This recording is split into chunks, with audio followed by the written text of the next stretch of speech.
Sorry about that. Hey, forgot to turn What's the up, audio on. everybody? You hear us now? Yeah, welcome. Fine, I'll get to edit all that out. Um, yeah, so we're going over footage from the Monday after the last competition. So 2 days after the last competition. Um, and yeah, so that was about a month ago. So we've got Cole and Kyle, and then Joe and I. I didn't see who got started back here. I think that's Steven and Baker. Yep.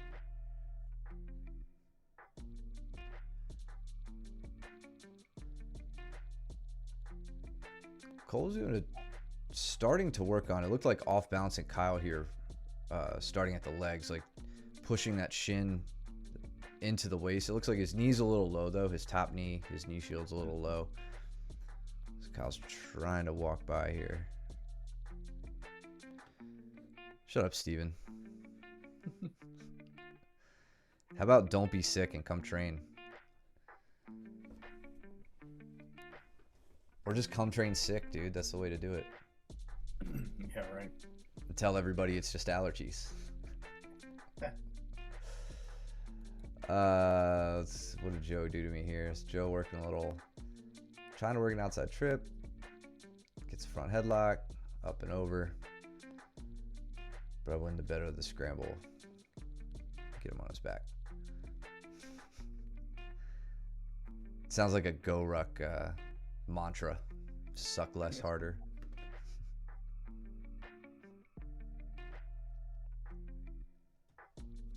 And then we got, I think, Daniel and maybe Duncan up there in the corner.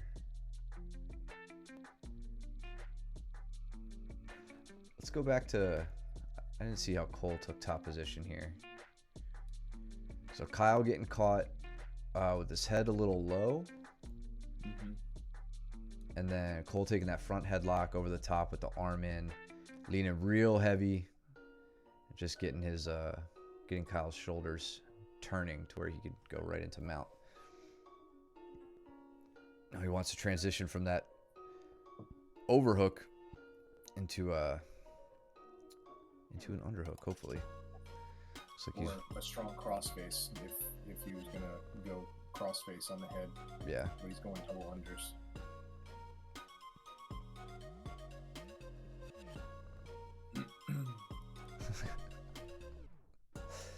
All right, fine. Stay off the mat, Steven. Don't want to make you have to mop the whole thing after you spray all over it.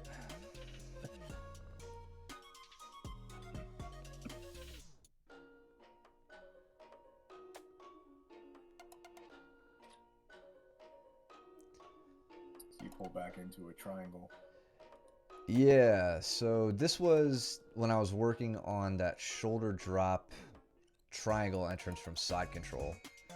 Let's see if I can piece this one together for you guys. Because I really like this entrance. I think it's a cool triangle entrance that was kind of a new setup to me. So what I'm looking to do here from side control is get an underhook on the far side, which right now I don't have. Joe has his arm in a better spot, his left arm. Let's see what I do. Oh, also my leg is trapped, so I'm not going to get anywhere that I'm trying to get until I get that out. So I get my leg free, I take my underhook, and I start to shin pin his arm. I transition to a shin pin with the head side leg to the body side leg. So in this case, my right leg is going for the shin pin. Now, from here, and I think this is, I don't know how well I did this one.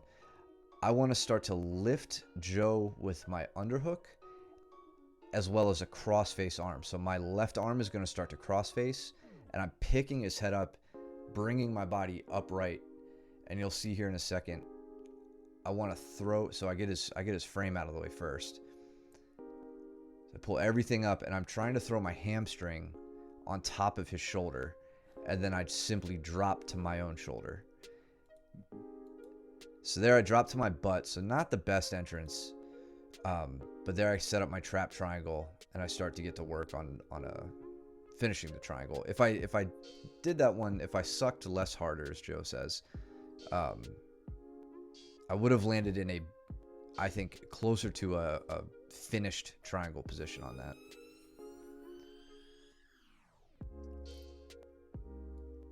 What's Steven doing here? Steven's jumping around Baker's guard. Trying to, at least. Good job of Joe framing, slowing him down, keeping the knee in.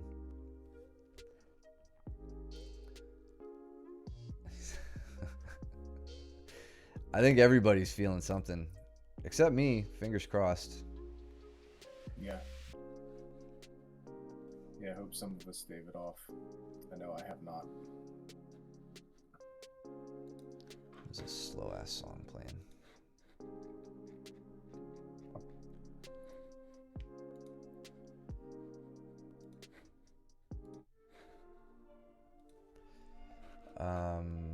Sorry.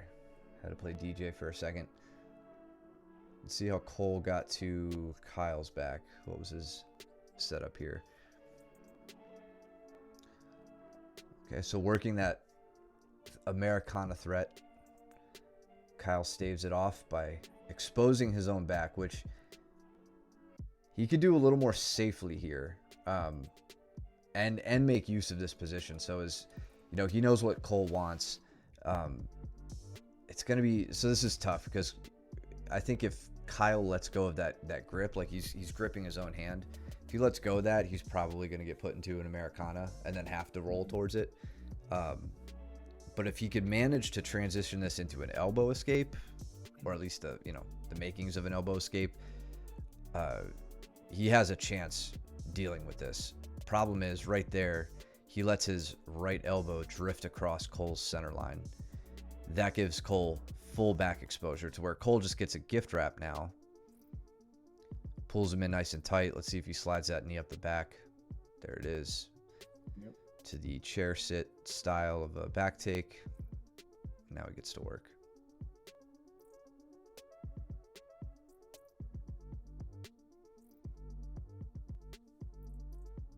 Good, Joe. I'm glad to hear it.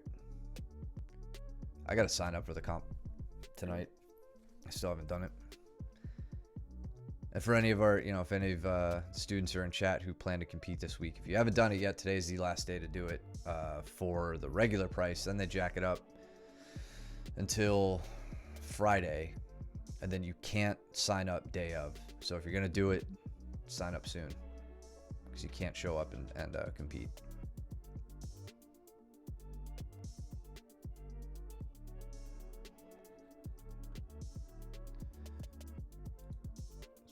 Cole real quick. Cole's doing a good job. So he doesn't do anything with the back here. Looks like he's trying to track Kyle.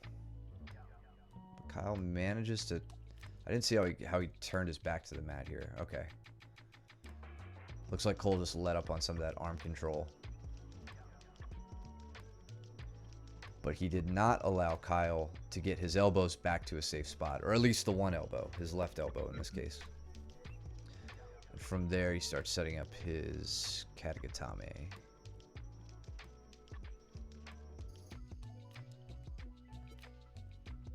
Let's see if he tries to finish it dismounted. It looks like I like that Cole's taking his time here to set up. Okay, looks like he lost it. He was taking his time there to get the arm into place. Like, too often, I think we rush through that and we don't get the depth around the neck that we need.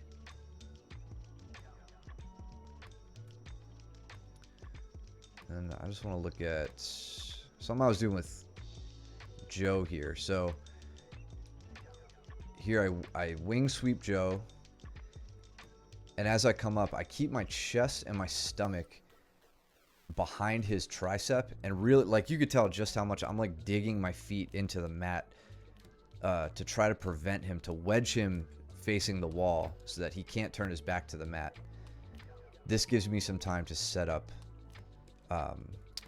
like a gift wrap position. Looks like I opt for like a head and arm and start coming around. See, I'm really trying as hard as I can to keep his back off the mat.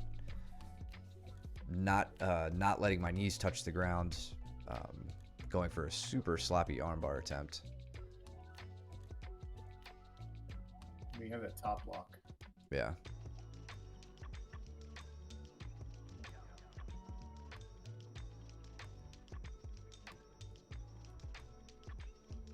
It looks like we come to the end of the round. Cool.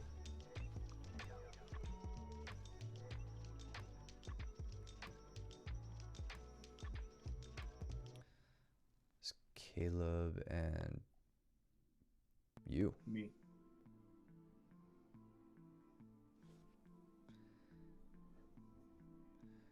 Good head pressure.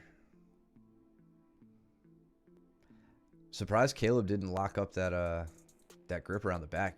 Like he's in such a good spot here. He kind of took like a real shallow, tight waist.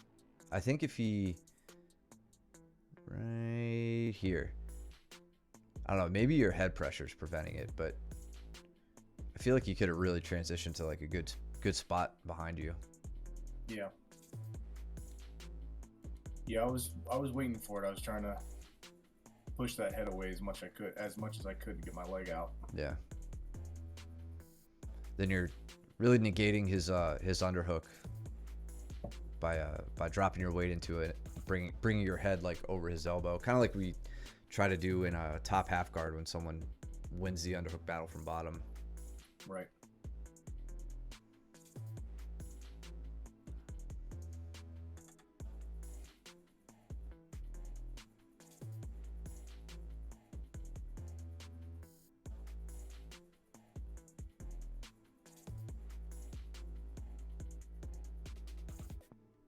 He really was committed to that lat drop that he really likes. So when he went to go and attempt to sit down, I just took advantage of it and got the knee tap.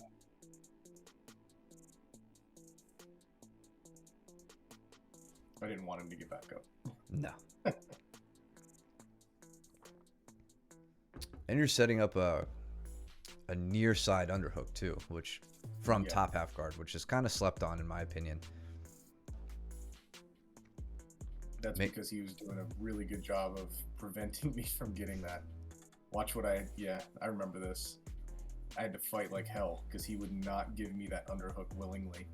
And so I had to use the near side underhook to keep putting him down on his back. Yep.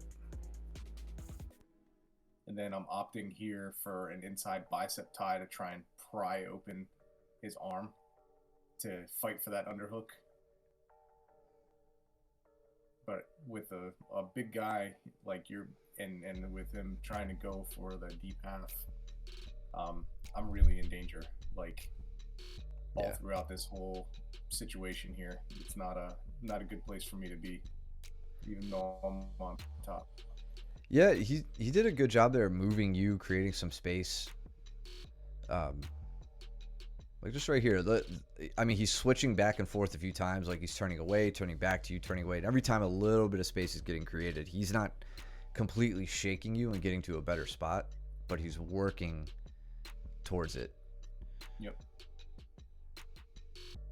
Yeah, and you can also see how he's being very aware of not letting his left elbow flare out so I can get to that underhook. Mm-hmm.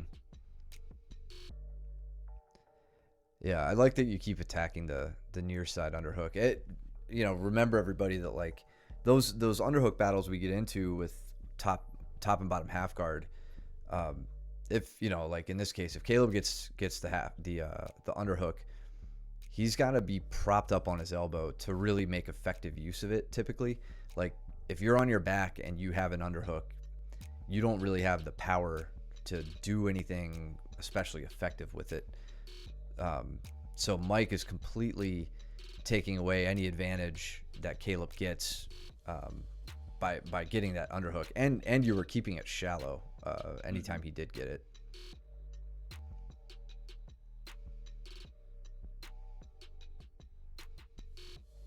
Really don't want to see Caleb leaving his head low at the competition. If he starts, doing like a technical lift, standing up, whatever, got to keep good posture, good neutral spine.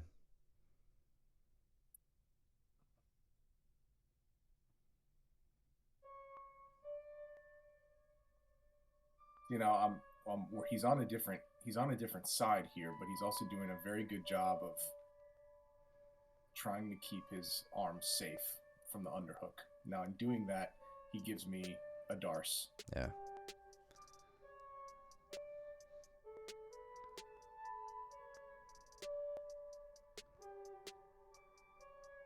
Which I wasn't able to finish.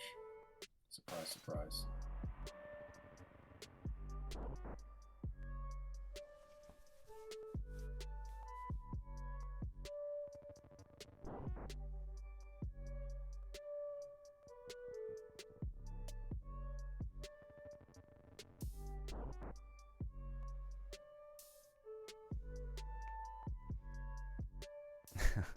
Damn, you just slipped that leg right in.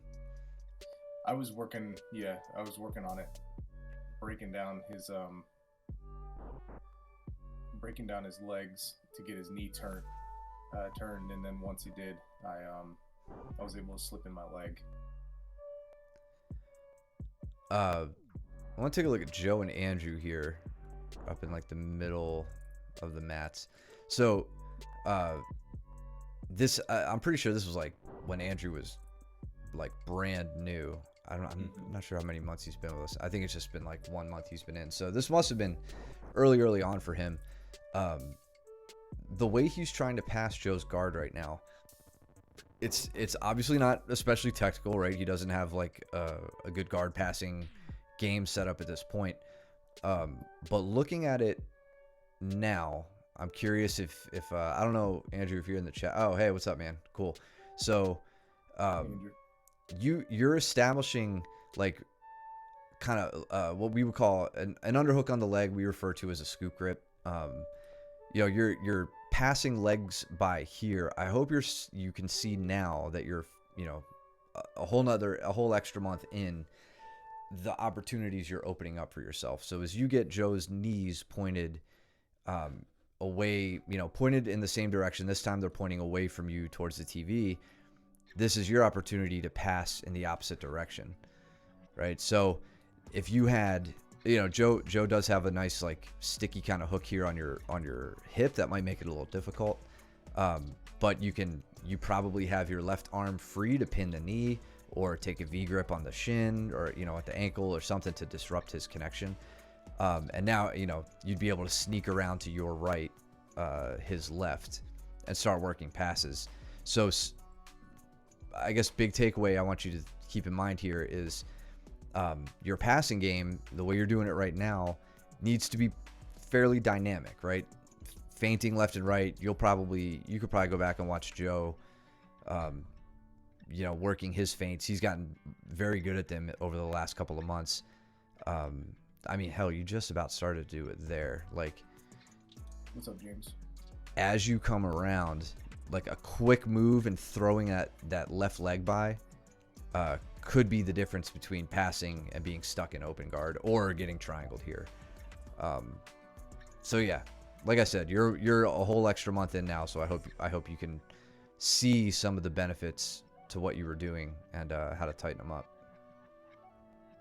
And as always, bring it up at class if you want me to dive in on it further with you.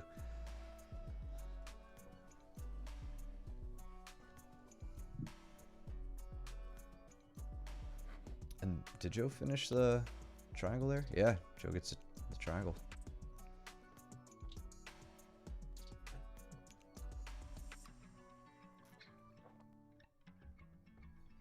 Joe, would you say the triangles are a common sub you try to hit?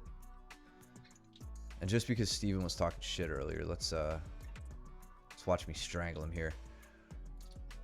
So I get the standard guillotine, really crunch into it. Hell yeah.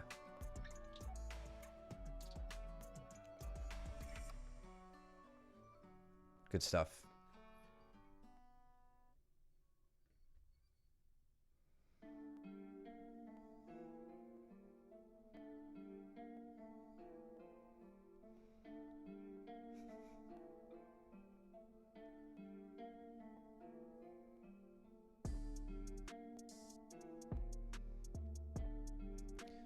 How did Steven take my back?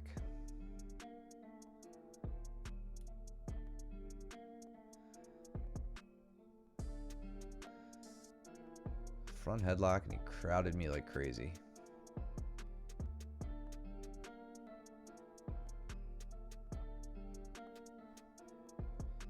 I'd be real careful rewatching this, Steven. I don't know. I mean, if you have the guy's head under control really well here, you might be able to get away with this. But like, if I pop my head out, it's open season on your legs at that point. Or I'm just out the back, but I don't know. Just my initial thought.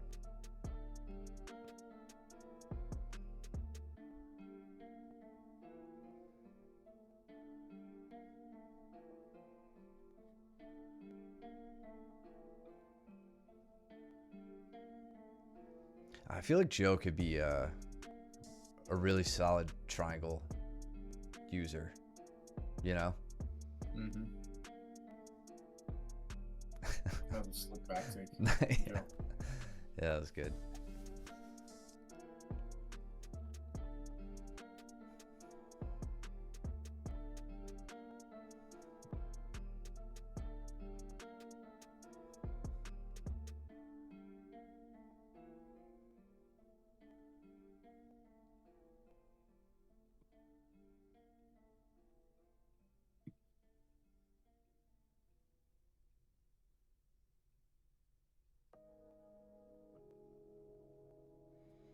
There's one of Luke's favorite takedowns.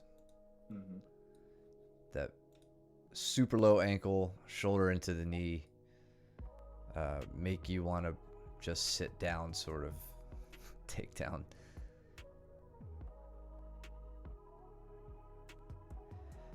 The bad thing about that or bad for whoever it's being done to, is like the way to deal with that knee pressure is to turn away.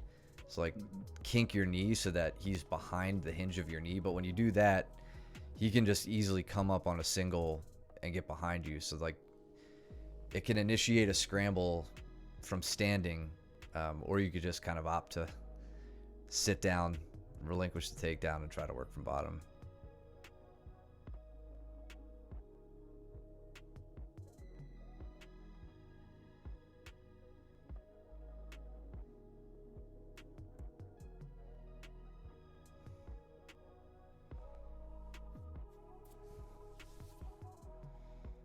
Curious how Cole's arm was doing this day, since I think some of his recent pain was related to that comp. Doesn't seem to be avoiding using it. If I remember right. I don't remember if this was the day or not that we went over balance.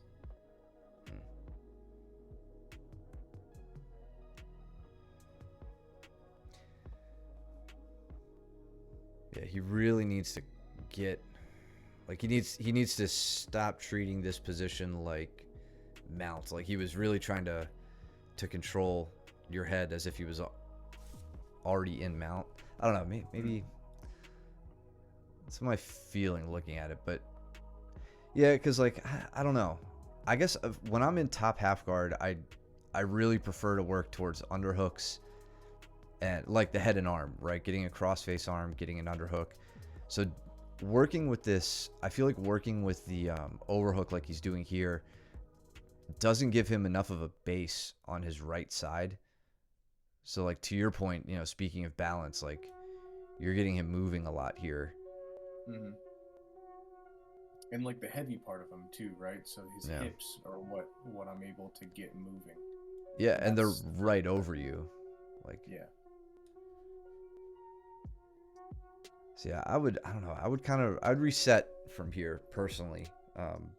Sitting, you know, kind of sit back to my haunches, start initiating, you know, a gripping exchange, try to get the better of that, try to get around the knee shield.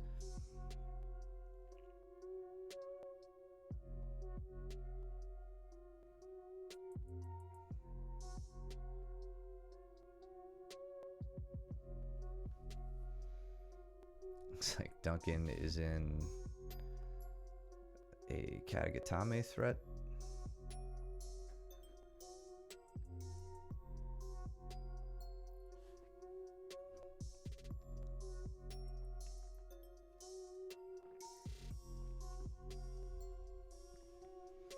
manages to survive it.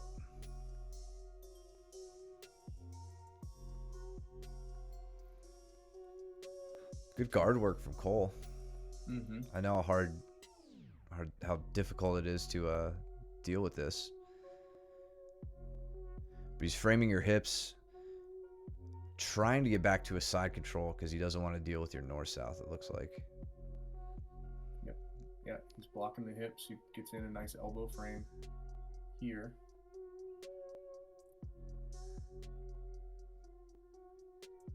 Gets some space, gets a crossface, and then Gets is his able knee to in. come around.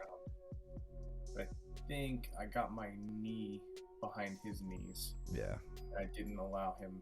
Yeah. He's looking for the roll, but he's just opening his hips up for the hook. Yeah.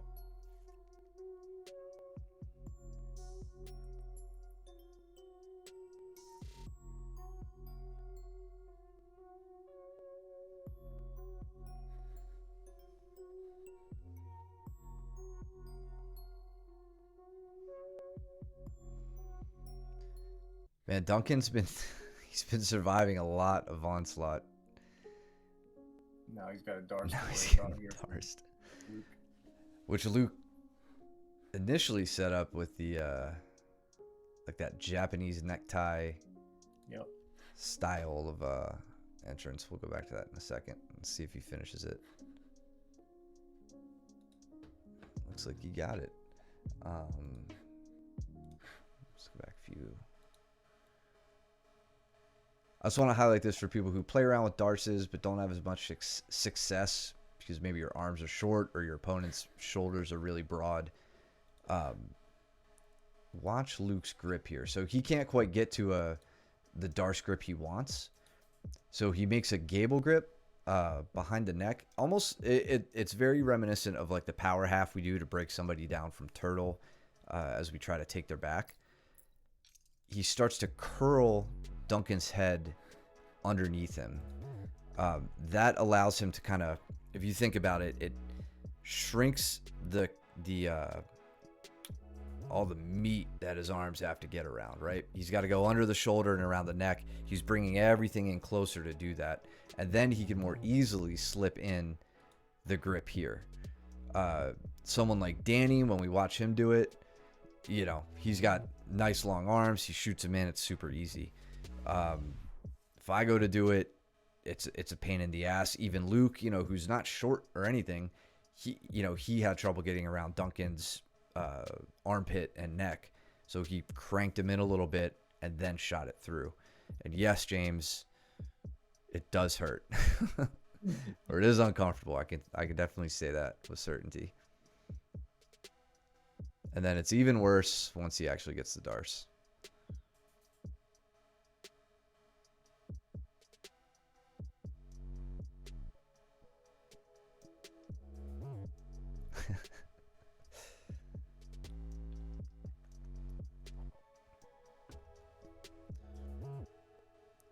Cole trying to get the hip bump. A little slow on the draw.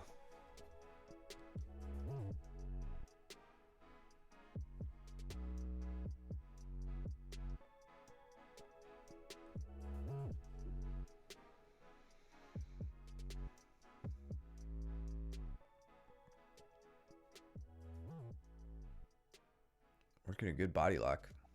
Coming around to the side.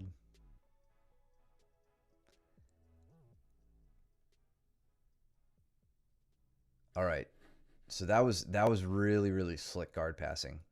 And Andrew, what I was saying earlier about your role with Joe, this is a good example what Mike's doing with Cole. Watch as he works on this guard pass. So he's working. You go ahead. You're the one doing it. No, keep going. You know what you wanted to say. All right. So you know, you're working your body lock. You've gotten around the knee. Cole is making it very difficult for you to advance with his framing on the hips, stiff arming your hips away. So I really like the control over the shin you have, like over the ankle. I love doing that. Cole thinks, let me get my leg over, because right now his left leg isn't really doing much to it's not an effective guard tool for him right now. So he swims the leg over to try to get it in, but Mike recognizes that. He keeps. I'm assuming you take a scoop grip on Cole's leg here. I can't see for sure. With my left hand. Yeah. So your left hand takes that scoop grip, and then now Mike quickly pivots around the leg because Cole's knees are pointed in one direction, this way. So Mike's direction to pass is the opposite way. So he switches around the corner really fast. He crowds in behind Cole's legs. Or let's see, once he gets that out. Or actually, you don't even crowd it behind the legs. You opt for more of like a cradle.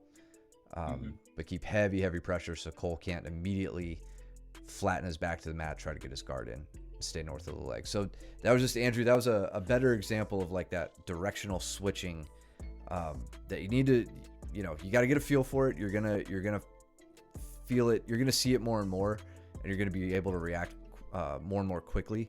But that's the idea behind it.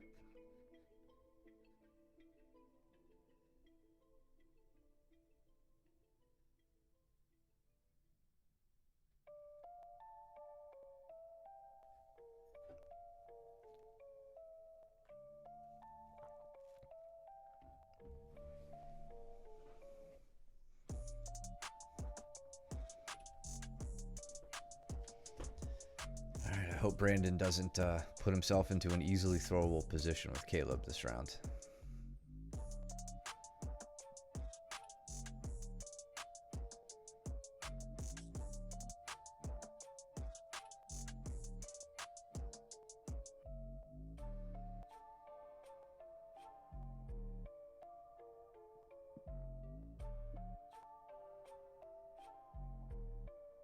Little step over high leg to the mount.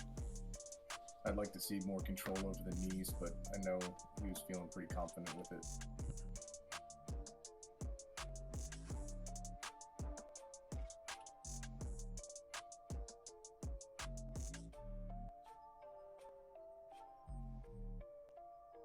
So good on Brandon for keeping his hands down low by the hips and getting a 2-on-1 on Caleb's left hip. Let's see if he can get any sort of movement going here. Trying to get to the right hip and go for an elbow escape here. But Caleb does something interesting with this. I don't know if is he in half guard? He's not in half guard. He's still in mount, right? Caleb is in mount, yeah. Yeah, so he does something interesting. Can you go back a few steps to where he's like riding on the side? Yeah, right. This is fine. So Brandon opts and goes for this. Goes for the elbow escape, and often we talk about like when a position gets lost or not. And let's watch what Caleb does here as he continues to go. So he's digging, or Brandon's digging for the leg, and so Caleb feels that he's able to get his left foot underneath the thigh of Brandon, and he's going to sit down to the right hip here. Now when he does that, it completely negates the elbow escape on the right hand side, because it just, like, Brandon can't do anything. Once he starts reaching down with the right hand, Caleb can easily pin it and start going for an attack. So by him pinning and kind of biasing onto that one side, he opens up and gives Brandon an opportunity, but a threat at the same time. So it's kind of not something that I would say you should do at white belt when you have mount, but as you get more comfortable attacking from mount and kind of giving your opponent a little bit of space, so that way you can start setting up attacks. I actually really like that type of movement.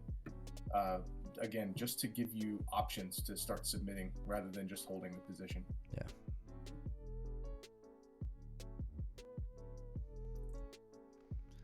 Steven's got a deep overhook, going for the foot sweep. Ooh. Very nice. So let's look at Duncan's feet here. Slow it down a little bit. So I'll go back. So Steven's pressuring in. He gets him stepping back.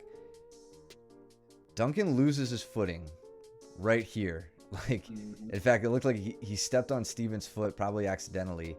Steven pulls the foot away. So Duncan gets overextended. Look how far Duncan's hips are beyond his feet.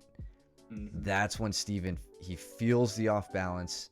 He recognizes the opportunity and goes in for a good foot sweep there. That was you know, I don't want to say Steven set that up by like, oh, step on my foot so I can take it away.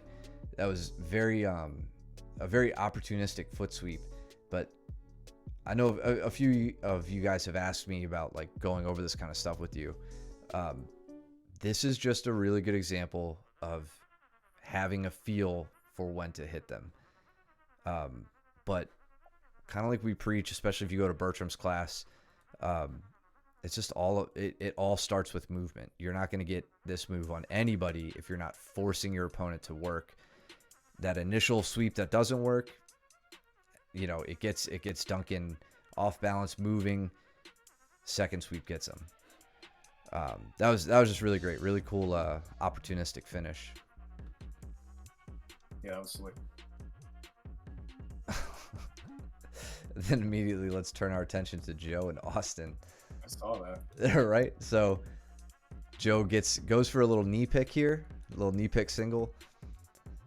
I really like this transition he does. We're looking right here. So he gets a single up the middle, but he's outside, so he doesn't have like a good inside trip opportunity. He doesn't have like a running the pipe setup here where his chest is against Austin's thigh. So he takes the leg out, and I assume would opt to go behind. But Austin adjusts, and even though his leg's outside, he can still hit what he's about to try to hit. Goes in for like a Kani Basami. Gets his leg back to the inside. He gets all the way around for almost a backside entrance. Yeah. And that was That was pretty cool. Yeah, cool exchange.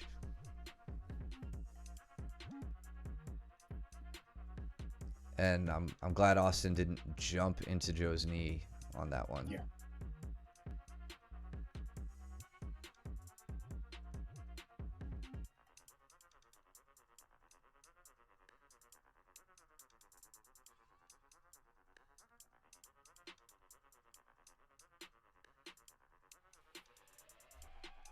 It was a nice mount by Steven. Steven immediately trying to cut that angle on that arm too. Comes around, knee on belly. Strong slap out with that left leg here coming. Yeah. Boom. Yeah. And how did Caleb finish Brandon? It's like maybe just some sort of arm, or just sitting on him in a mounted triangle. Yeah.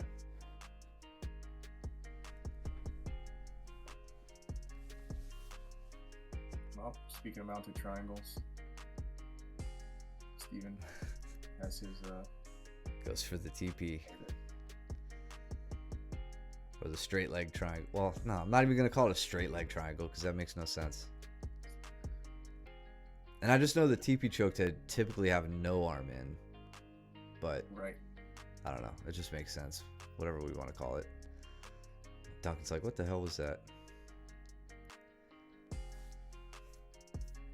You gotta see, did you see Austin's back transition?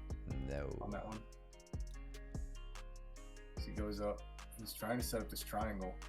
Joe's not having it. He's trying to strip away that thigh, pressuring into him. Really slick how he inverts. So look at Austin inverting his knee. So he inverts his right knee. And what I mean by inverting is like, you know, like where he's holding his knee right now is a natural position, but then he's going to take his right knee and he's going to point it towards the mat. And ultimately what he's trying to do is get his knee pointed down to the floor like he does right there, and the sole of his foot's pointed to the ceiling. He pushes off with his left leg onto the mat to drive and turn his hips, and gets Joe to turn with I can't see what kind of grip he has on Joe's right arm, but I imagine he has some sort of arm drag position there. Yeah, he definitely clears Joe's arm across. Either that or Joe's committed to, Like like, stacking onto the triangle. yeah, fighting the legs. Yeah, I see what he's doing with his left. Yeah. And then watch left pushes. He gets his own. So, all right, I'll go on a mini soapbox here. But like so many times we talk about going against bigger, stronger opponents, right? And then it's like you feel like you can't move them, right? And it's because you're not supposed to move your opponent. You're supposed to move yourself under your opponent. And so Joe is obviously, if you can't tell, putting down a tremendous amount of pressure on Austin here to try and get his shoulders lined up. But that doesn't stop Austin from sliding his hips out to the left. So he gives a very strong plant with the left foot and then a really good shrimp out into the back tick here. And right to So a body really triangle. Slick transition there. That was picture perfect. Yeah, yeah. Let's back it up. Yep. Speed it up. Yeah, we're only like what 20 minutes in. We've gone through 50 Oh, minutes. Jesus Christ, it's 8:50 already.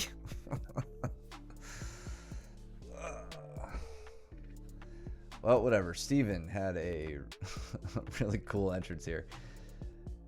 Actually used Duncan's own grips against him. Pulls himself in.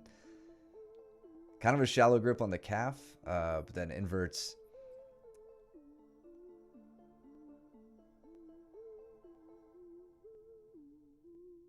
Nice. That was quite an interesting transition. Yeah. And a good option if you can't finish legs. But what he did was he entered into the legs, used it to off-balance Duncan, and worked up the top and turned it into a pass. Austin's back fighting that triangle again. And he gets it. That was that reverse triangle, right? I think so. Oh no, never mind. That was just a regular. Actually, all right. No, I know we said we were gonna try and go faster. I think that was a Gaiaku. I think that was. I mean, he's facing him. Like they're or both of their backs are facing us. Okay, no, that's a regular. That's Yeah. a standard straight triangle. Kamote. He cut a really good angle on it. Chat.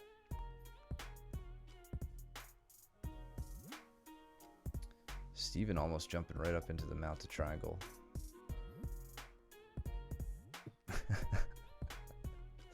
Back to the TP. Damn it, not again. He said Duncan's such a good sport when he gets subbed. Yeah. Good takedown from Caleb. Countering Brandon's single.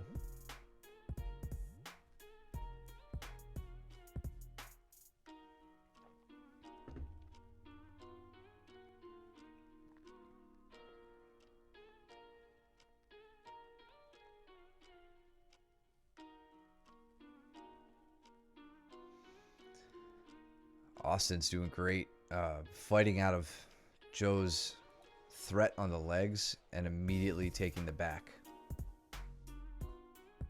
Well, first starting with the front headlock and then transitioning. Challenge accepted. You had to do it. Called the arms.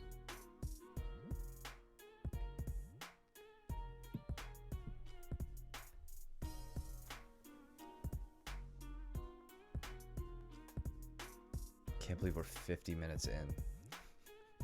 Maybe we'll go through. Dude, time flew. Yeah, we'll see. I'll try to skip around through some of the dead space.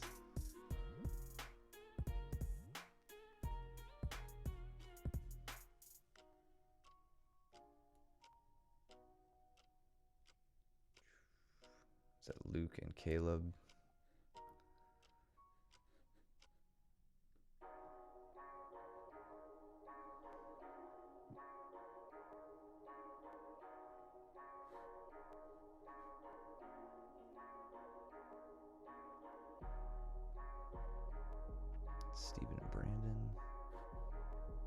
get a knee pick on him?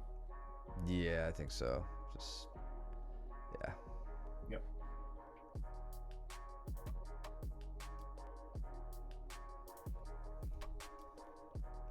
Into a leg drag position. Austin immediately trying to attack my leg. Mm-hmm.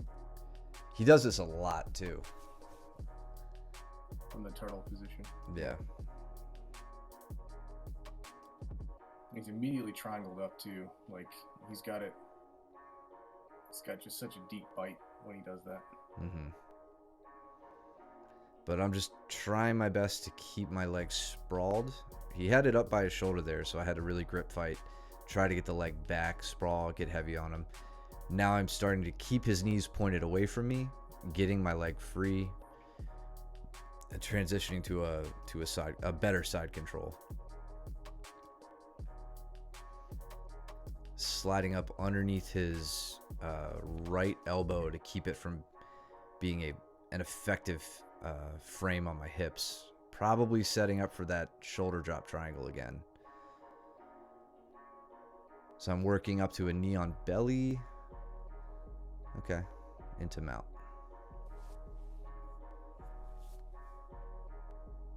Big isolation on the arms, going into S mount armbar, most likely. Yeah, and then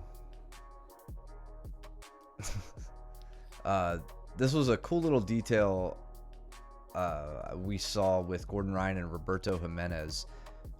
When Gordon was going for his mounted armbar against Roberto, he took the arm that would be defending the armbar. So in this case, I've cut the angle around behind Austin's right arm, so I'm going to armbar that arm. That's my target. I take the time to hide Austin's left arm so that it can't impede my armbar. Ideally, I think I'd actually want this arm between my stomach and his right arm, but it's not there, so I'm taking what I can get, keeping it hidden as I start to dig on the other arm, and then I can extend and get the finish and whatever I want. Break his wrist. Have fun with him. Steven finding himself in that position he put me in earlier, where I was seated. Oh, nice getting there that was cool. Just crowding over a seated opponent and then managing to get to the back.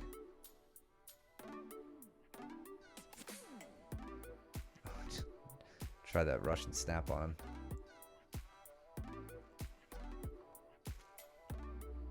Nice, Austin. Those are going to work even better for him if he can manage to break posture down a little bit better.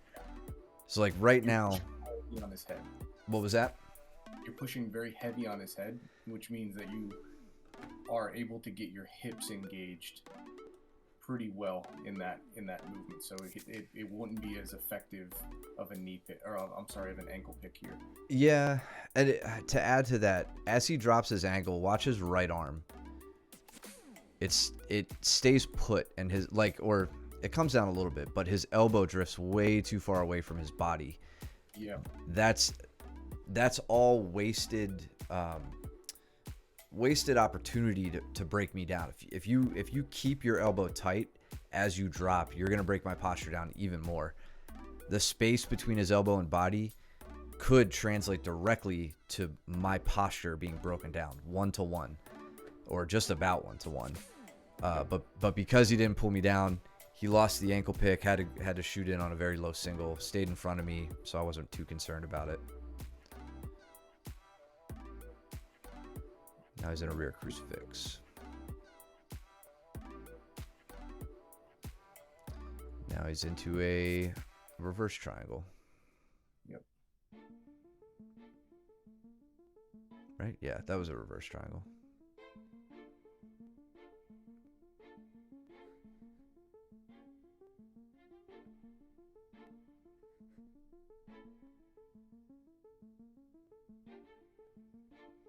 Good movement from Brandon.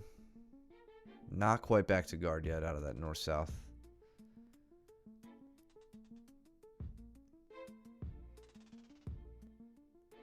Another good example for you, Andrew. Steven passing Brandon's guard right now. Brandon's got that leg up on the shoulder, not doing him any good. Steven's got the scoop grip on it. Big directional shift here. He shucks Brandon's leg by, comes around the corner.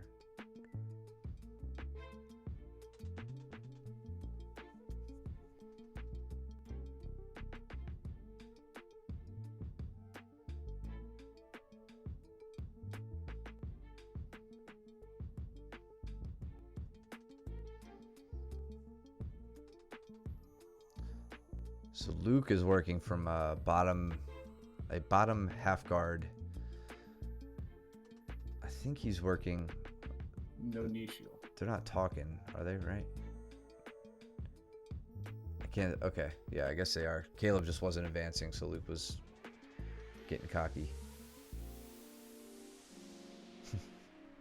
Some powerful little outside trip body check from Steven. Yeah.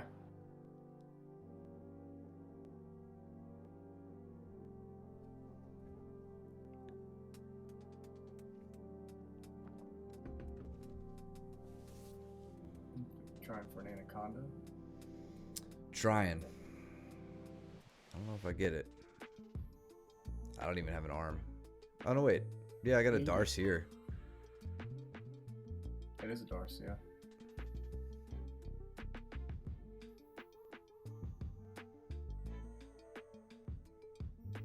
Switch arm configuration, going around the back.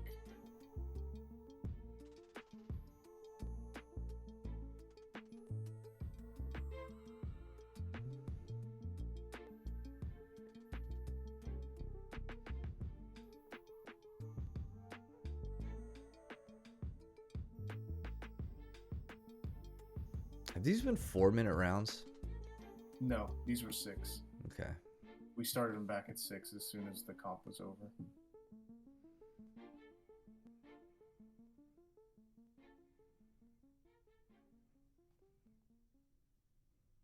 Joe digging real hard on those arm drags.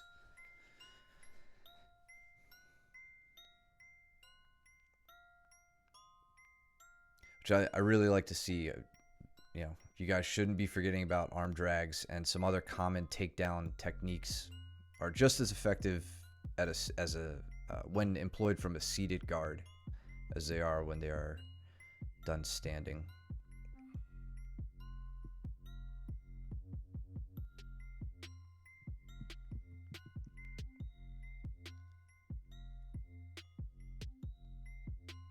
Enough pressure to make Luke give up on passing.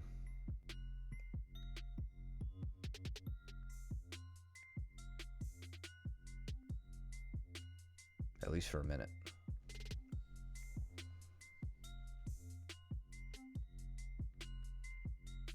Looks like Luke is trying to set up.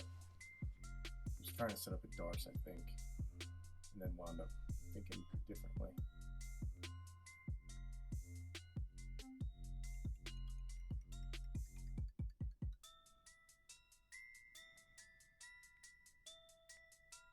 Wow.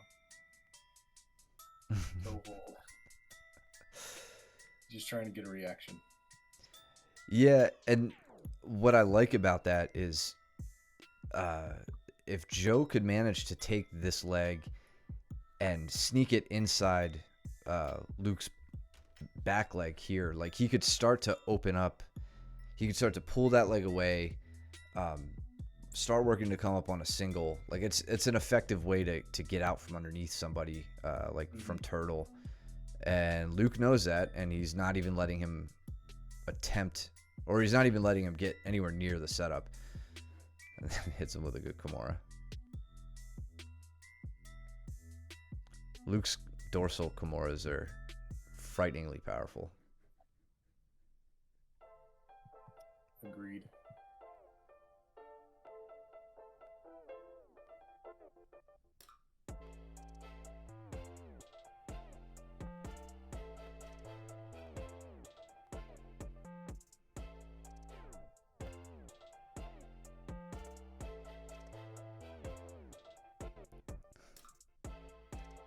Steven with the inversion.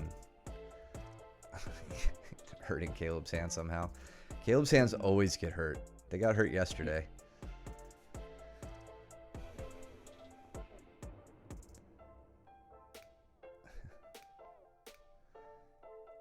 Yeah, one day, man. That's what I keep telling myself.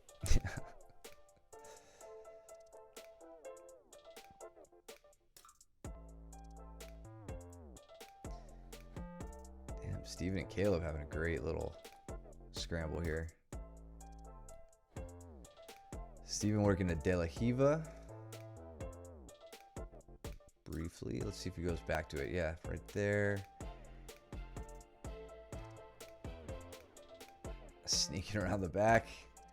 Really good off balancing. Nice. Good scramble.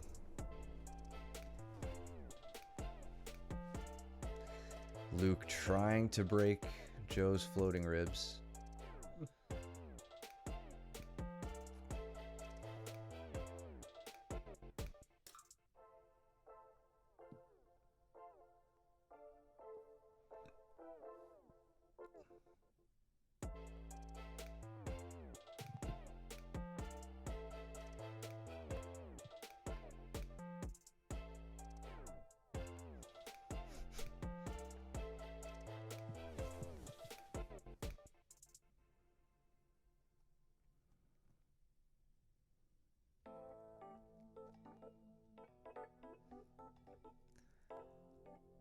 Good movement, Joe. I mean, that's a guard pass. Mm-hmm. This is where Luke gets comfortable, though. Like, you bring your legs close to Luke and Turtle, you're going to get put on your ass. He's very comfortable there, very effective. So you got to be careful here. Good sprawl. Up in that 4-point position.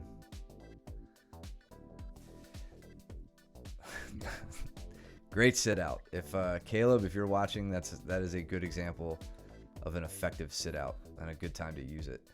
So Luke's waiting. Joe puts all of his weight on Luke. As soon as Joe's knees come up, right here, Joe's vulnerable to the sit out. Oh, all right. He actually catches him with his knees down. Luke's doing this to generate power, so that's why he gets up in this 4-point stance, because he tried it before, and Joe overpowered him with that with that bear hug grip.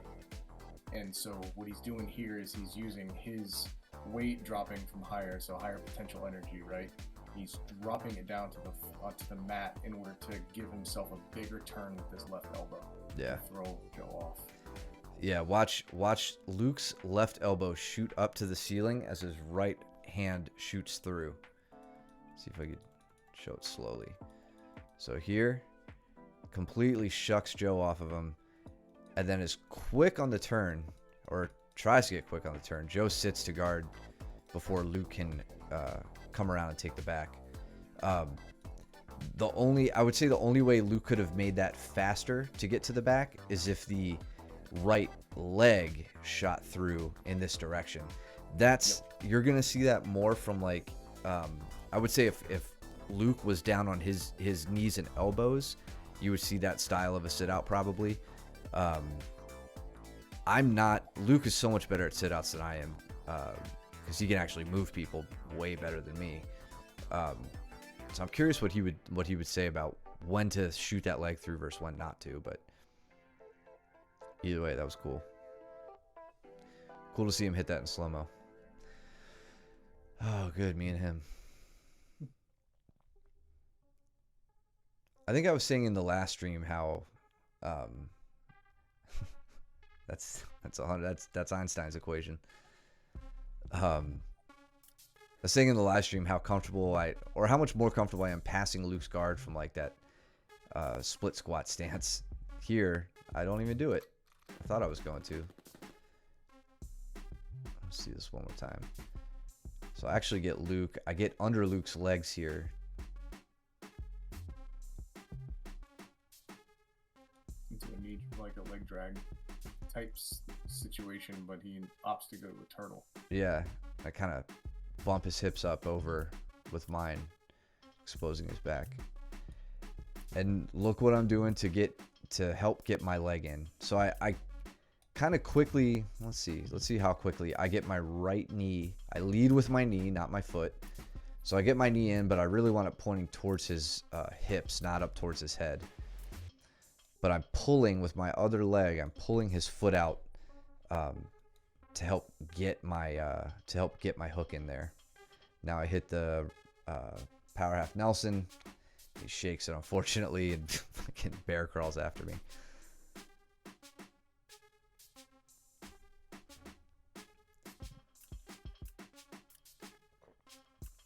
And now I'm probably gonna get smashed.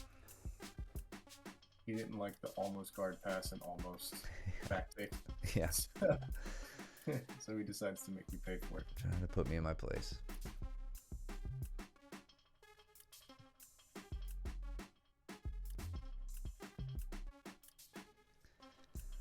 Meanwhile, we have Austin and Caleb.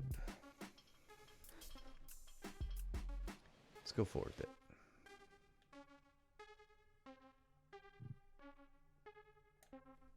Yeah, we still have half an hour left of footage. Yeah.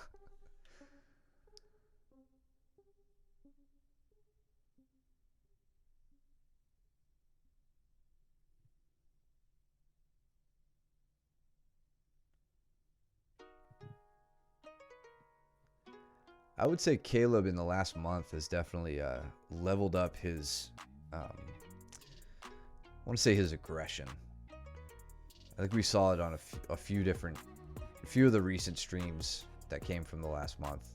But he's starting to be much more active in these scrambles and taking better advantage of the space he's creating.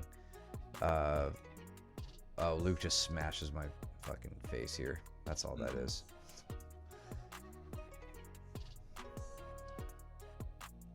Yeah, that's what I did. He wasn't just muffling me or suffocating me. He literally took my nose and just like forced it upwards. Oh yeah.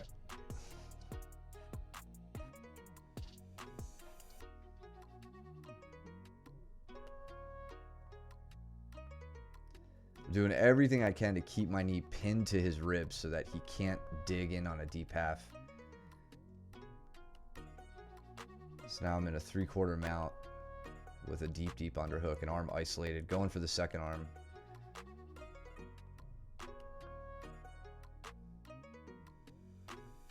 Really doubling down on just the one arm that I have.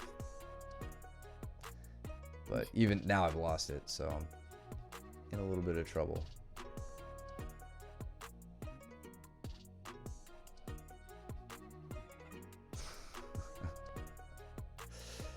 That's why we do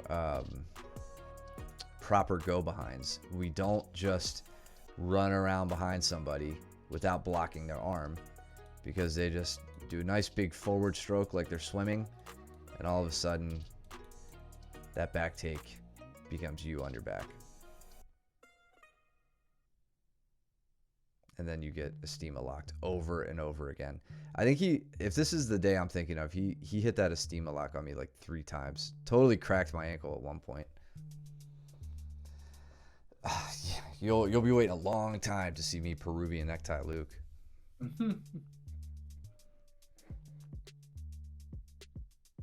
You know what? Maybe I should have tried that on him. I mean, yeah, I'm gonna throw that at him. He doesn't watch the stream. He doesn't know. He won't know it's coming. Ooh, how did I get here? Almost to a rear triangle.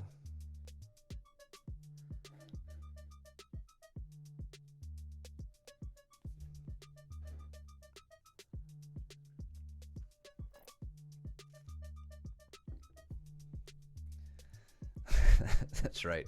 Got Wayne Gretzky in the chat. Or Michael Scott, yeah, if you're an Office fan.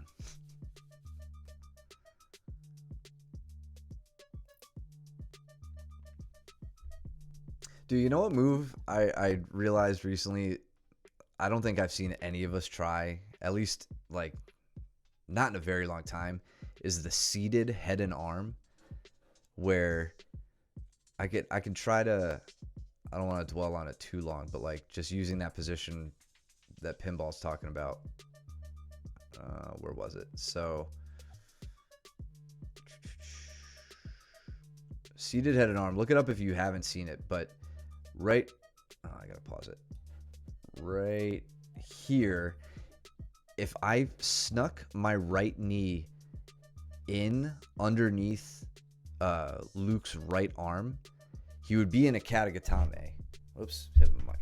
He would be in a katagatame, and I would be squeezing his shoulder into his neck with my ribs, and then my bicep would be on the far side of the body, and I'd be sitting while I did it. And like, I know that move, I've seen that move, and I can't remember the last time I ever even attempted to hit that move. I don't know that I've ever pulled that one off. It's definitely one worth. We gotta dig that one out of the old mental archives. Yeah. Cole taking it to Caleb here. Yeah, me and Cole just went like 3 or 4 rounds working on top. Just top pressure and stability. So he should be pretty fresh.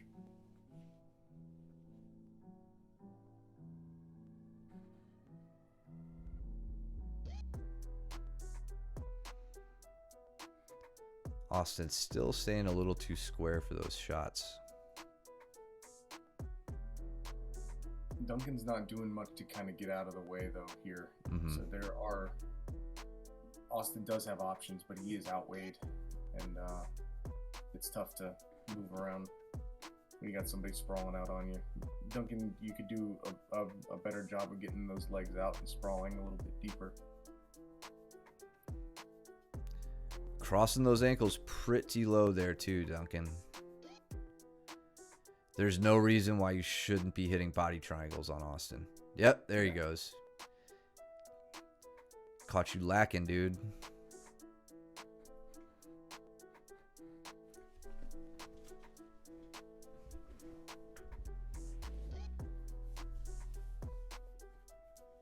But Austin didn't get the tap with it. That's okay. So that's an important thing to call out too, is that why didn't Austin get the tap? Austin didn't get the tap because Duncan let go of the upper body. If Duncan would have been not smart here and held on to the upper body while Duncan was doing this, then he would have gotten his ankle broke, right, or whatever. But since Duncan lets go of the grip here, there's no pressure, right? Austin's sitting up. There's nothing crunching down on Duncan's heels or on his ankles. It's just something that people get caught in because they're, not wise enough to realize that if they let go of the top, the bottom is free. Yeah, and a common defense to that straight ankle is to go both hands on the back of the guy's head and shove him forward. Duncan isn't doing that because he doesn't need to now, because Austin has gotten up to that position himself. The whole reason you would shove the guy's head forward is so when he hips in, that allows him to crank back on the feet harder. So with Austin now bringing his own head close to his own knees and feet, he can't hip into that. So all the pressure of that straight ankle is gone now because Austin isn't cranking it. If he was trying to, though, Duncan could switch to shove Austin's head to where it is.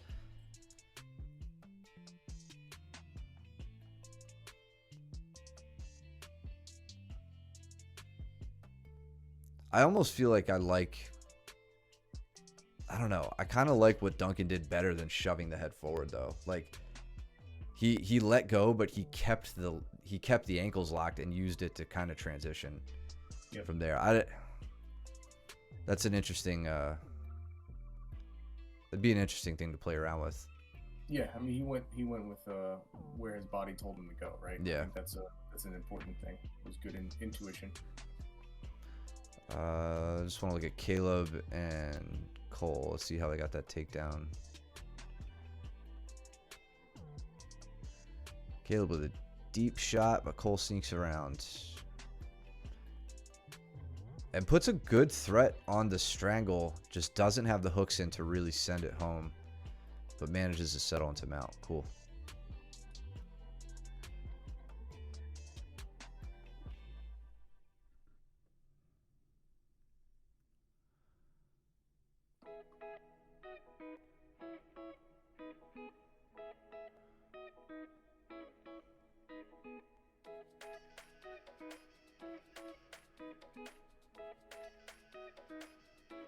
Skip ahead a little bit. Still have like 20 minutes of footage left. Wait, what did Cole get?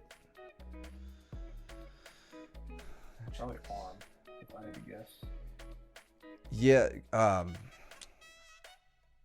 trying to think. I know I've seen Craig Jones talk about it on one of his instructionals. If you don't have, let's see, I think he talked about it in like his front headlock escapes one, like the Mexican ground karate, whatever. If you don't have that, I haven't seen, I can't recall any like good YouTube videos I've seen, but definitely check it out. It's, especially if you like playing front headlock position, if that's a strong suit of yours, like I would, Joe, let me just give Joe his props here. that little sneaky like hand fake up to my face. Watch it, quick, boom, and then he immediately goes for double unders and just body folds me. Yeah, I think if you like playing front headlocks, especially, instead of working to a go behind, you can utilize that seated head and arm pretty effectively, and it just like, yeah, I don't know. Dig into it and yeah, if you find any good videos, Pinball, send it here. I don't know. It's just like, I'm trying to think about a best way to describe it, but it's just like a really stable position, and there's something about it. You're not using your legs per se to like hit the strangle, but if you think about a katagatame, normally it's so purely arm based when they're on their back, whereas with this one, you can kind of like scoot your hips into them as you pull your arm back into your hips. It just feels like a more powerful finish for that version of the katagatame than a standard one.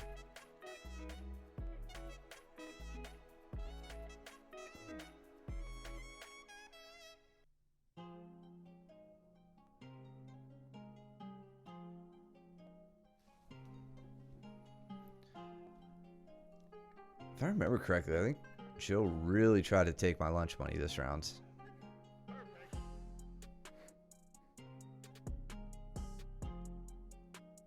Meanwhile, I think Steven's taking it to you right now, huh?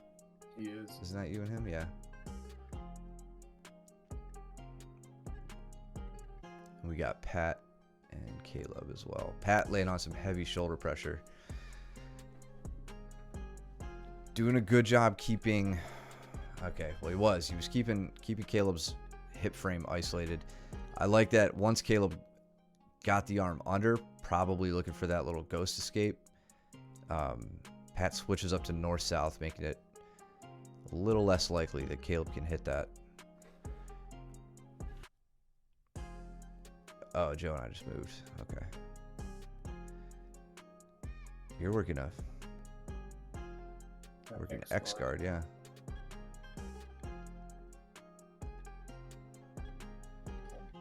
Yeah, I was trying to get to a reverse X. You got his hands planted. I did, and completely, yeah. Yeah, so I made that switch to the single leg X out of reverse X just because he did a really good job of getting his hips away from me.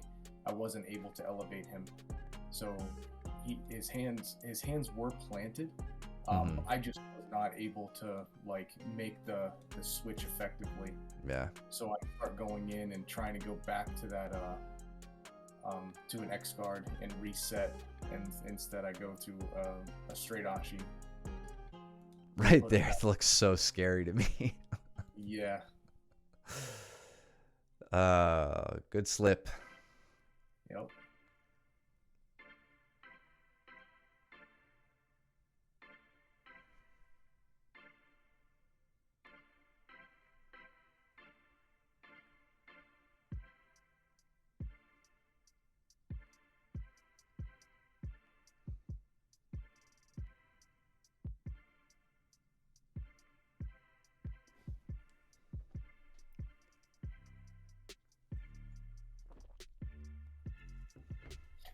It looked off.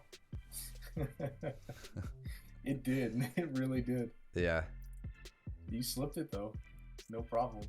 So It looked like a belly down ankle lock with a twist in it. on the knee, yeah. He was walking fine, so Yeah. good deal.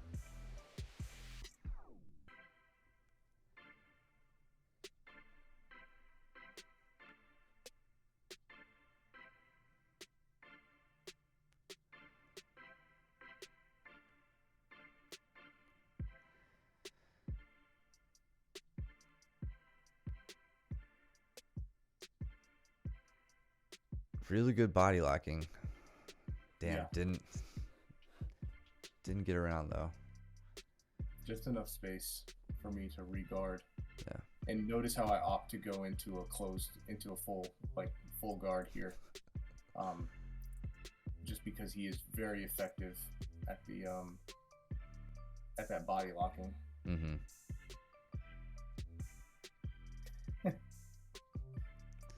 No, it didn't. I think Joe gave me so much trouble trying to pass his guard that I opted to sit into a leg lock with him. Yeah, it looks like he's straight in the cross ashi. Yeah. Got to the yeah, inside heel hook.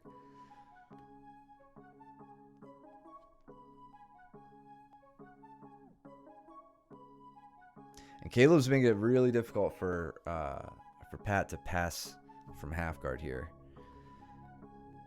So they're both engaged in this underhook battle. This is good. I'd say this is good for Pat. Yeah, there we go.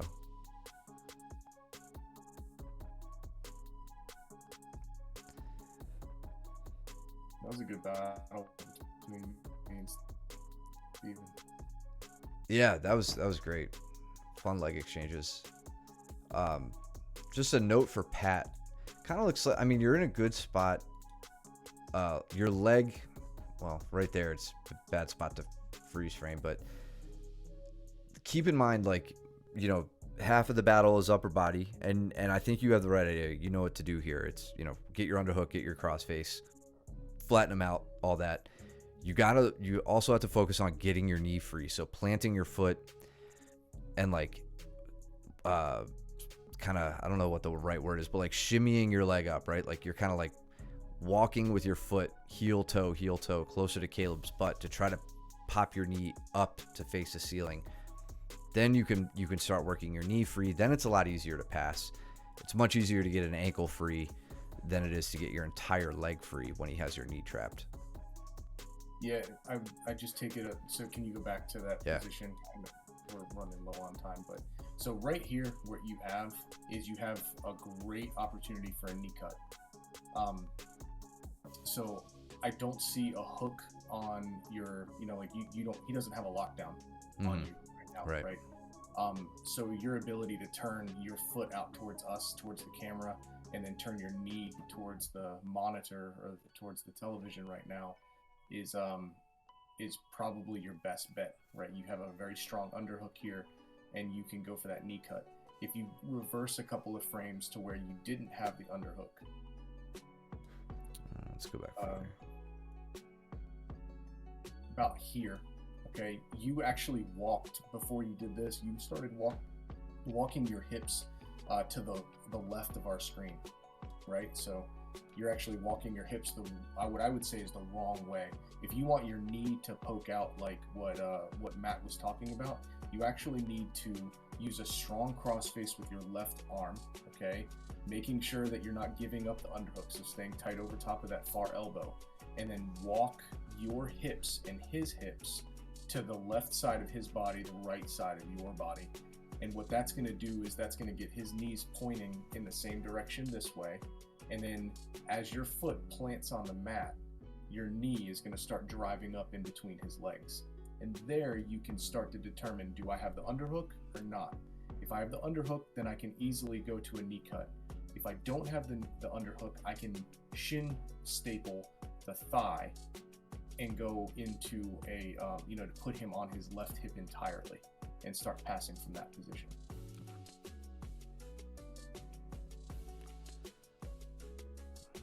Cole wasting no time trying to get around Joe's guard, laying on some heavy pressure.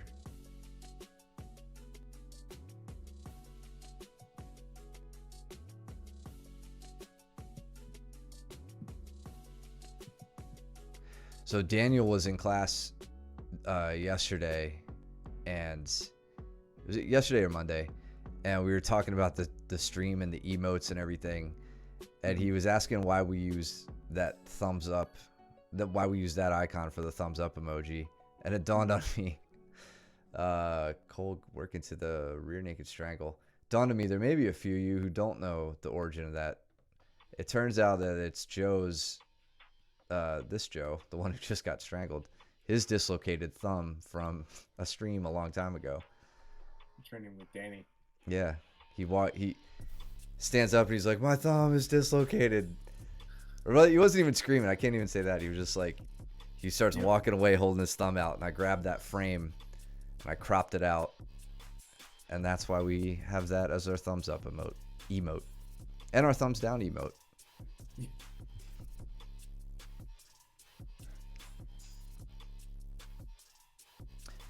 Actually, real quick, so he gets on his back, gets the hooks in. Looks like he's going full Nicky Rod style. Anything below the eyes is the neck. Putting the squeeze on. And then here, starts seated. Gets, I don't want to call them double underhooks. It was more around the waist, so kind of a body lock position. Gets the sweep.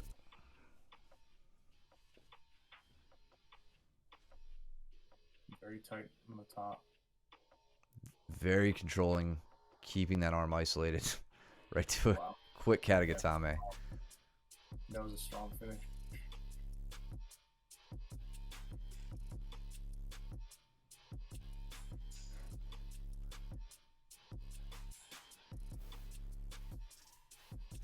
Joe making a quick jump. So Joe, every time he's swept you over like this, it's because you've really been committed to your connection with him, leaving you no base as he takes these turns. All right, I guess you guys roll through the round.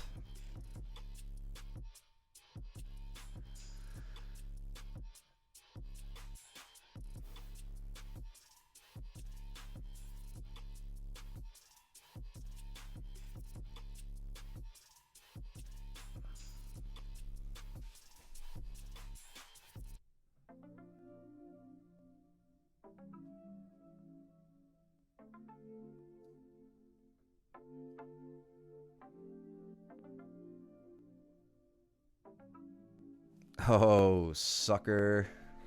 Couldn't remember if that was this roll or not. Slow-mo, just because.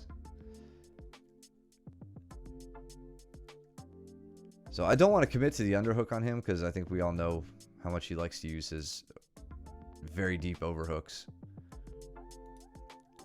But catch him right with his foot off the ground.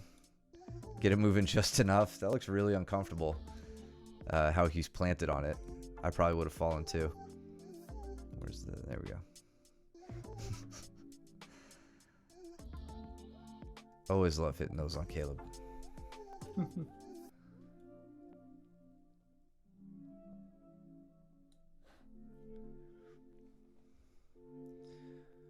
Cole working his way to 3/4 mount. And taking really good advantage of Joe's elbow position.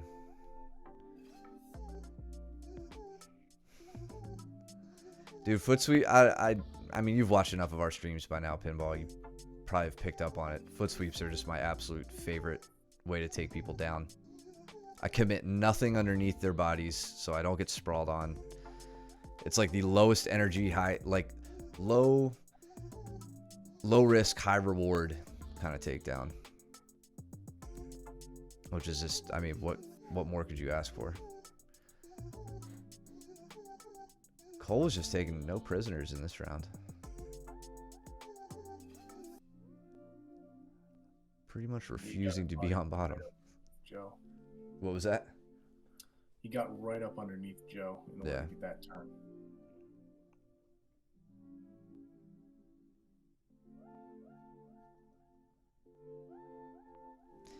Pinball. Would that be a Diashi Barai? Is that that's the technical Ashi Hizuguru Mala? Because I see guys say like Ashiwaza, but I always thought that just referred to like leg techniques. I didn't think Ashiwaza was like the a specific technique, but I could totally be wrong about that. Yeah, I always thought that Ashiwaza was just like foot sweep. Kosoto guard. Yeah, okay.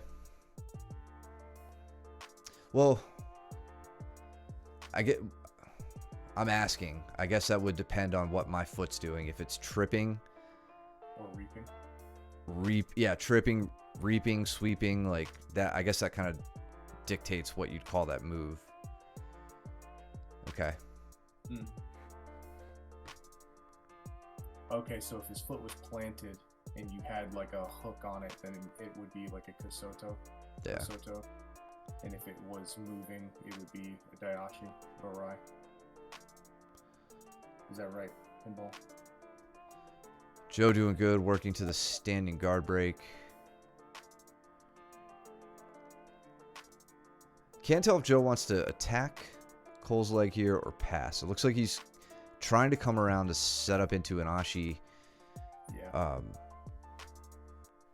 An Ashigarami, maybe reverse Ashigarami, but Joe, you didn't get your right leg in between his legs to set that up. If that's what you were looking for.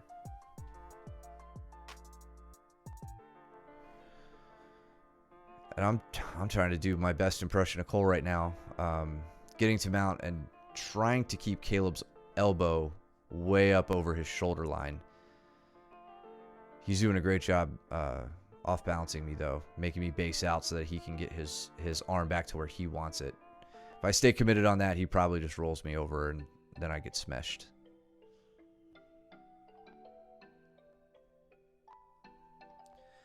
If it was planted and you chopped it out, it would be Gari. If it's planted and you blocked it, push him over, it might be a Gaki. Okay. Solid takedown. I get it, man. Interesting. Okay. So just from so this is why I wasn't committing to underhooks on Caleb earlier. He's so much taller than me. He can really throw his weight around. He gets that overhook, and that's Caleb's game all day. Hard to fight out of that one. Yeah. And now I'm in some trouble.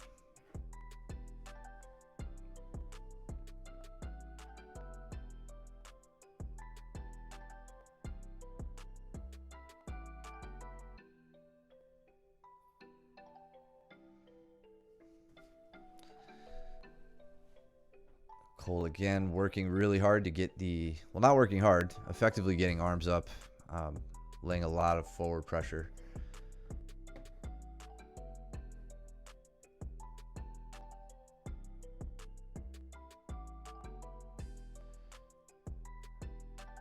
Joe being smart here not to let his left arm drift all the way across Cole's center line. Getting a little close, but preventing Cole from taking the back. Still getting smashed, and that sucks. You haven't gotten Cole off mount yet, but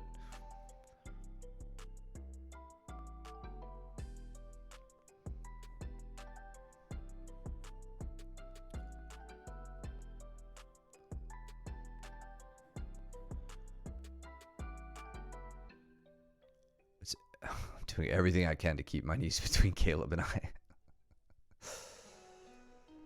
Fun roll. All right, last rounds. Ooh, fun one. We're going to skip ahead a little bit.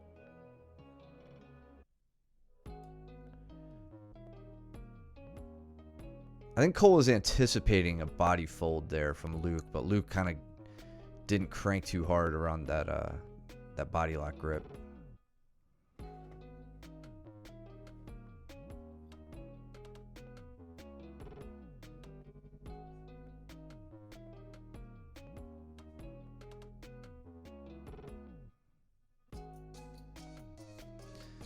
Ooh, getting to the compression choke.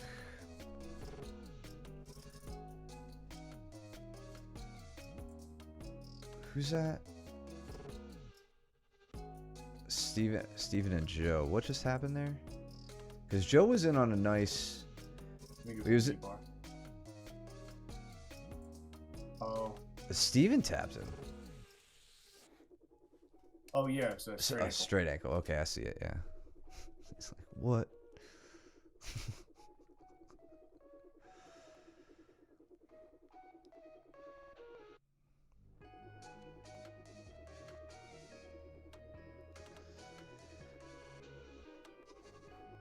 Mitchell. There we go.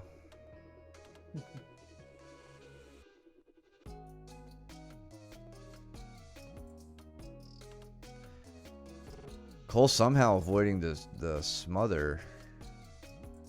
Possibly.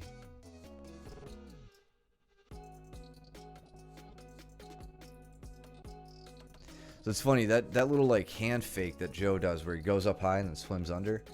Mm-hmm. Joe, I see you using that for body lock, like body fold takedowns. Like that's what you did on me. Equally effective for double legs too, I would say. So you could mix in both of those. If you get the guy to react by bringing his hands up, you've got the waist and the knees that are open to you. Just be ready to cut your angle if you shoot that if you shoot the double. Or shoot a blast. Yeah, or just blast right through him. Steven almost, I would say, in good position to try to Uchimata Joe.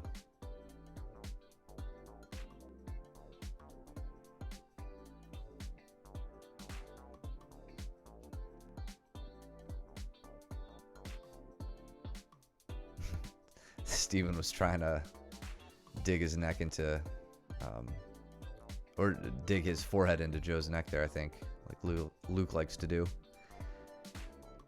So now that's a reverse Ashi, Joe. So like where we saw you getting with Cole, you had both legs on the outside. Steven makes it a point here to get his leg, isolate your leg by getting, one leg on the inside, one leg on the outside, and then he can go for what he wants. But he sucks and he doesn't finish it.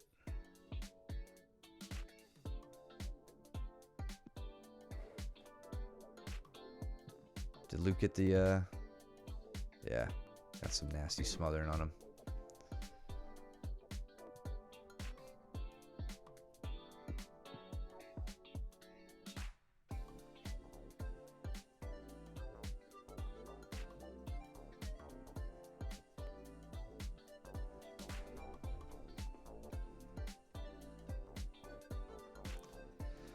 Man, I hope you guys remember that the length of these streams is pretty much dictated by how much cool shit or good stuff you do. Or bad stuff. You guys could roll terribly for a full open mat and we'd probably have just as much to talk about. But it doesn't go that way. You guys definitely do a lot of stuff that's well worth breaking down and explaining. So we appreciate you sticking around as long as you have. Coming into the last minute of this round. Luke with the back take. Opts to adjust to go to the full body triangle. And kind of what's been a running theme of this stream. One last time, similar to what we talked about for Andrew. Watch Steven's guard passing. He's going to his left, really trying to get over that knee. It's not working.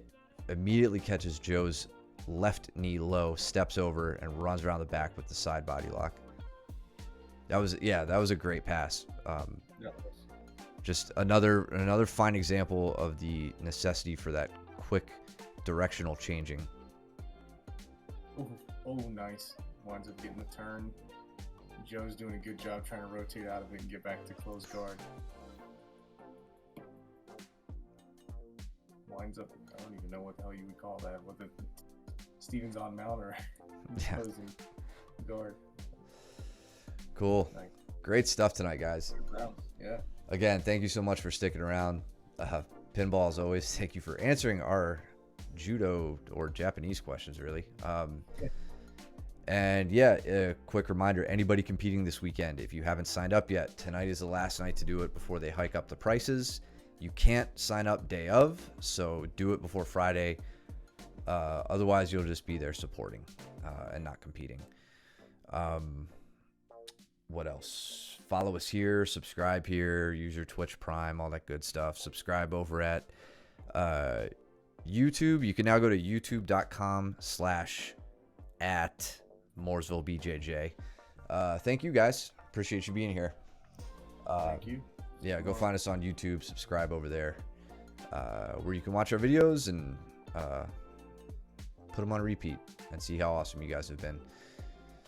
What else? We got class tomorrow, Geek class with Luke, and then check your emails if you guys aren't going to be in Hickory for the competition. Check your emails for how classes are going to go Saturday. I believe Coach Bertram is going to be doing adult class on Saturday, as we'll be out at the competition. So yeah, bring any questions you guys have to class, anything you want to go over that you saw tonight, anything else, seated head and arms. I definitely want to practice that when we get. Are you going to class tomorrow, you think? Oh, yeah. Yep. All right, cool. I should be up there. So anyway, we will see you guys there. Trim your nails and do your laundry, and don't be stinky. We'll see you at class. Later, guys.